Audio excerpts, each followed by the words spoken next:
Hello நண்பர்களே, தேவன் உங்களை ஆஸ்வதிப்பார்.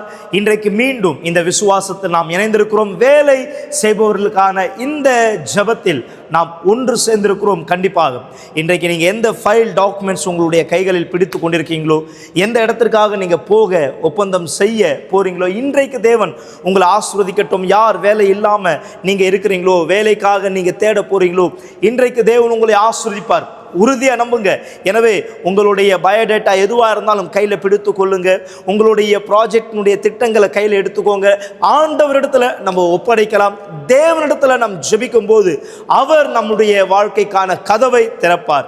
எனவே உங்களுடைய கோப்பையில் தண்ணியும் ஆயத்தப்படுத்திக் கொள்ளுங்கள். நாம் இந்த நேரம் ஜெபிக்கலாம்.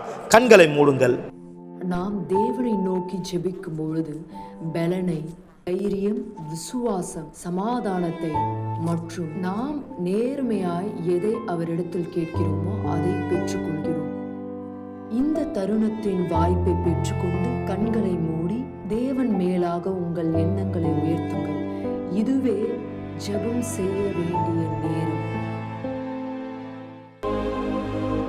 என் ஆண்டவரே, என் தேவனே, இயேசுவின் நாமத்தினால் இதோ இந்த நேரம் உம்முடைய வல்லமை நீர் வெளிப்படுத்தும்படியாக நான் கேட்கிறேன். தேவனே, எந்த ஒரு போராட்டத்தின் ஒரு உபத்திரவத்தில் இவர் இருக்கிறாரோ, இதோ வேலை செய்யக்கூடிய இந்த காரியங்களில் தடைப்பட்டவராய், இதோ தன்னுடைய சூழ்நிலையில் எந்த மாற்றமும் இல்லாதவராய், இதோ ஒவ்வொரு முறையும் இந்த ஃபைல், பயோடேட்டா, தேவனே, எல்லாவற்றையும் கொண்டு போகிறார்.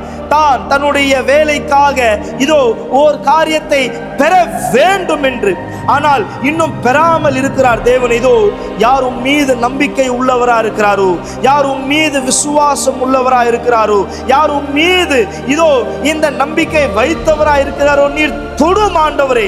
இவருடைய வாழ்க்கைக்கான கதவுகள் திறக்க செய்யும். அது மட்டும் இல்லாம இதோ எந்த ப்ராஜெக்டுக்காக, எந்த வேலைக்காக இவர் இன்றைக்கு செல்கிறாரோ, என்னோடு கூட இந்த ஜெபத்தில் இவர் இணைந்திருக்கிறார். தேவனே, இதோ இந்த விசுவாசத்தின் ஜெபத்தை இவர் செய்கிறார். இன்றைக்கு நீர் இவருடைய வாழ்க்கையில் கதவுகள் திறக்க செய்யும். எந்த கதவுகள் மூடப்பட்டதோ, இதோ இந்த திங்கட்கிழமையில் எல்லா இருளின் கிரியைகள் உடைத்து போடும் ஆண்டவரே. இவருக்கான கதவுகள் திறக்கப்படட்டும் இயேசுவின் நாமத்தினால். தேவனே, இதோ இன்றைக்கு எந்த காரியங்களை செய்ய போகிறாரோ, இந்த உறுதியான பதிலோடு இவர் திரும்ப வரட்டும். இவரை சாட்சியாய் நிறுத்தும் தேவனே, இயேசுவின் நாமத்தினால் இதோ இந்த தண்ணீரை ஆசீர்வதியும். இந்த தண்ணீரை குடிக்கும் போது இந்த வெற்றியினுடைய உறுதியை அடையாளப்படுத்தக்கூடியதாய், என் ஆண்டவரே, நீர் எங்களோடு கூட இருக்கிறீர் என்பதை அடையாளப்படுத்தக்கூடியதாய் இந்த தண்ணீரை நாங்கள் குடிக்கிறோம். இயேசுவின் நாமத்தினால் இந்த தண்ணீரை குடியுங்கள் இப்பொழுதே. ஆம் ஆண்டவரே, இதோ உம்முடைய வார்த்தையில் சொல்லிய பிரகாரமா நீர் எங்களோடு கூட இருக்கிறீர். ஆண்டவரே, இன்றைக்கு நாங்கள் செய்கிற எல்லா வேலைகளை நீர் ஆசீர்வதியும். ஆண்டவரே, இயேசுவின் நாமத்தினால் நீங்கள் விசுவாசித்தால் சொல்லுங்கள், ஆமென், ஆமென். எனவே தேவன் நம்மளுடைய விசுவாசத்தினுடைய கூக்குரலை கேட்டிருக்கிறார். இன்னைக்கு நீங்க போகும்போது உறுதியா நம்புங்க, தேவன் உங்களுக்காக கதவு திறப்பார். ஆனா நீங்க யார்? உங்களுடைய வாழ்க்கை பாஸ்டர், எந்த வசனத்தை போல என் வாழ்க்கை இருக்கு, என்னால் இதிலிருந்து மீண்டு வர முடியல. கண்டிப்பா பாருங்க, இது வெறும் ஜபத்தினால மட்டும் இது முடியாது. வசனத்தையும் நீங்க கேட்கணும், அவருடைய வார்த்தையும் கேட்கணும். எப்போ அவருடைய வார்த்தையை நீங்க கேட்பீங்களோ, அது வெறுமையாய் திரும்பி வராது. ஒருவேளை நான் படிக்கிற இந்த வார்த்தை, இந்த வசனம், உங்களுடைய நிலைமை இப்படியா இருக்கலாம். தேவனிடத்தில் நாம் ஒப்படைக்க போறோம். அவர் இந்த சூழ்நிலையை மாற்றட்டும். அதனால்தான் நீங்க சொல்லப்பட்டிருக்கு பாருங்க, யோவேல் 2வது அதிகாரத்தில் 10வது வசனம், மன்னிச்சிருங்க, யோவேல் 1வது அதிகாரத்தில் 10வது வசனம், வயல்வெளி பாழாயிற்று, பூமி துக்கம் கொண்டாடுகிறது, விளைச்சல் அழிக்கப்பட்டது, புது திராட்சரசம் வற்றி போயிற்று, எண்ணெய் மாண்டு போயிற்று. இதனுடைய அர்த்தம் என்ன? ஒரு வறட்சி, ஒரு வறட்சி. எது செஞ்சாலும், எது செய்தாலும், எங்கு போனாலும் எல்லாமே வற்றி போயிற்று. உனக்கு இல்லை, உன்னுடைய சூழ்நிலை இதுதான், உன்னால முடியாது. பாருங்க, யாரெல்லாம் நீங்க இதை சந்திக்கிறீங்களோ, தேவன் உங்களுக்கான வார்த்தையை வைத்திருக்கிறார். இதை மாற்ற முடியுமா? ஆம், தேவன் இதை மாற்றினார்.